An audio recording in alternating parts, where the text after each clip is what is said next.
Hi friends, welcome to the law diaries. నేను ఇప్పుడు చెప్పబోయే సెక్షన్ ఏంటంటే సెక్షన్ ఐపీసీ 326 క్లాస్ ఏ. ఈ సెక్షన్ను బిఎన్ఎస్ 124 క్లాస్ 1గా మార్చారు. ఈ సెక్షన్ ప్రకారం ఎవరైనా వ్యక్తి మీ మీద మీ శరీరాన్ని పాల్చని ఉద్దేశం మీ మీద యాసిడ్ దాడి చేసిన అతను అంతేకాక మీ శరీర భాగాలను విచ్ఛిన్నం చేయాలి, అదే శరీర భాగాలను తినేసేయాలి అంటే ఆ యాసిడ్ అంత పోరగలది మీ మీద ఉపయోగించి మీ హ్యాండ్ కానీ లేకపోతే మీ లెగ్ కానీ తీసేయాలనే ఉద్దేశంతో ఆ యాసిడ్ దాడి చేసిన, లేక కొన్ని యాసిడ్లు మీ ఒంట్లో పంపించి మీ కాలు మీ చెయ్యి కానీ తినేసేలా చేయాలనే ఉద్దేశంతో, అంటే అదేంటంటే కాలు చెయ్యి పోవాలి, ఇంకా శాశ్వతంగా పోవాలని కానీ లేకపోతే చచ్చిపడిపోవాలనే ఉద్దేశంతో కానీ ఆ వ్యక్తి మీ మీద యాసిడ్ దాడి చేస్తే అతనికి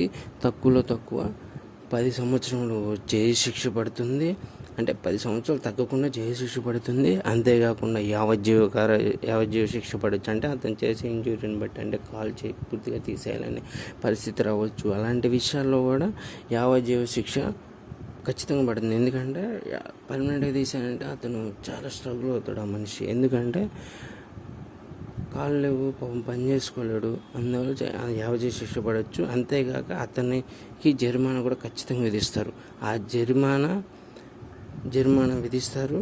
ఆ సమయంలో అంటే బాధితుడు ఉంటాడు కదా, ఆ బాధితుడికి ఎంత అయితే ఖర్చు అయితే పూర్తిగా A to Z ఎంత అయితే ఖర్చులు అవుతాయో ఆ ఖర్చులు మొత్తం ఆ నిందితుడే భరించాలి. అంటే అతను యాసిడ్ దాడి చేస్తాడు కదా, అతనే భరించాలి.